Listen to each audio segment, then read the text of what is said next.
Assalamualaikum warahmatullahi wabarakatuh.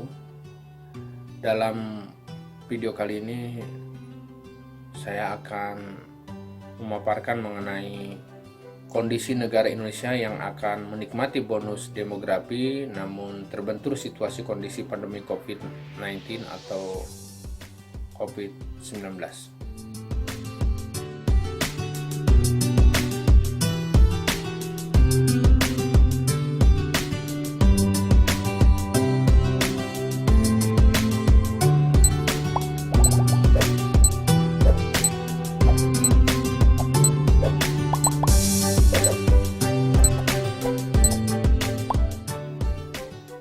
Suatu kondisi di mana jumlah penduduk yang dalam usia produktif lebih besar daripada jumlah penduduk dalam usia non-produktif merupakan sebuah bonus demografi yang seharusnya telah dinikmati oleh Indonesia saat ini.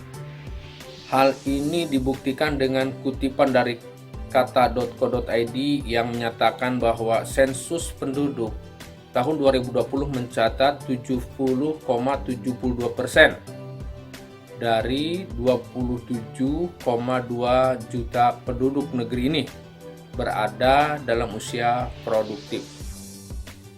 Presentasi itu jauh meningkat dibandingkan pada tahun 1971 yang hanya 53,39%. Bonus demografi tersebut menambah jumlah angkatan kerja di Indonesia dan tentu saja dapat menambah jumlah pengangguran. Menurut katadata.co.id pada Agustus 2020, jumlah angkatan kerja naik 1,74% secara tahunan atau tahun ke tahun. Namun kondisi yang saat ini terjadi adalah pengangguran yang semakin tinggi, yakni menurut Badan Pusat Statistik atau BPS mencatat angka pengangguran meningkat 37,61% secara tahunan dan menurunkan jumlah penduduk yang bekerja sebesar 0,24% secara tahunan. Kondisi ini disebabkan oleh adanya pandemi COVID-19 yang menyerang Indonesia sejak bulan Maret 2020. Sejak terjadinya penyebaran COVID-19 di Indonesia, pemerintah mengeluarkan kebijakan untuk lockdown dan pembatasan sosial berskala besar atau PSBB. Hal ini tentu menghambat seluruh aktivitas perekonomian di seluruh negeri. Setiap perusahaan mewajibkan karyawannya untuk bekerja dari rumah. Sekolah dialihkan menjadi daring. Semua pusat perbelanjaan ditutup. Semua fasilitas publik ditutup dengan tujuan menghambat penyebaran COVID-19 di Indonesia.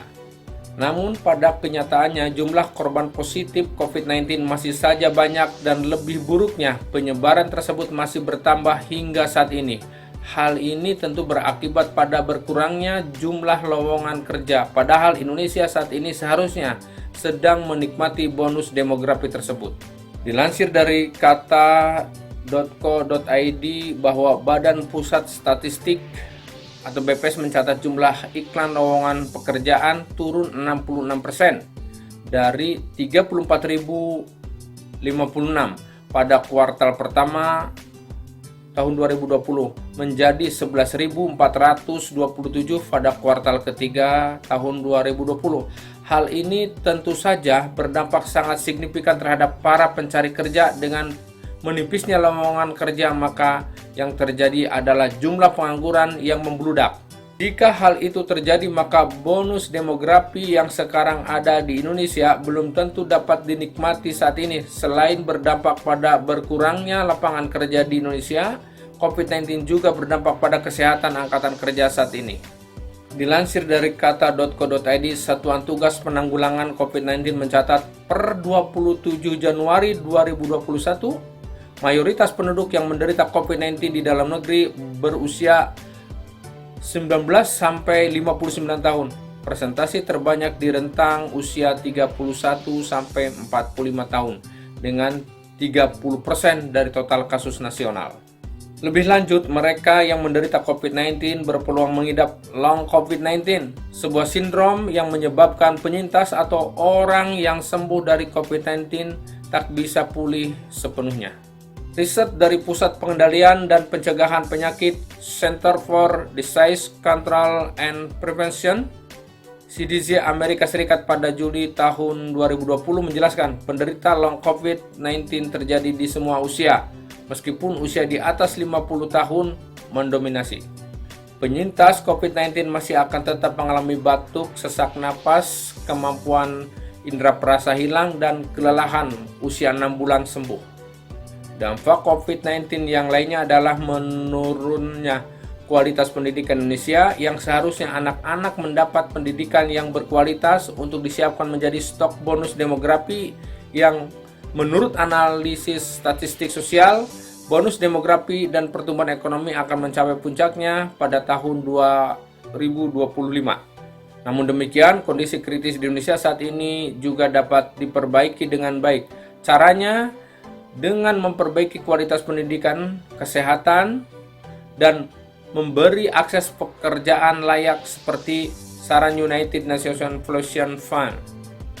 Demikianlah pemaparan saya mengenai kondisi negara Indonesia yang akan menikmati bonus demografi namun terbentur situasi kondisi pandemi COVID-19. Semoga pemaparan ini dapat bermanfaat. Wabil taufik wal hidayah. Assalamualaikum warahmatullahi wabarakatuh. Terima kasih.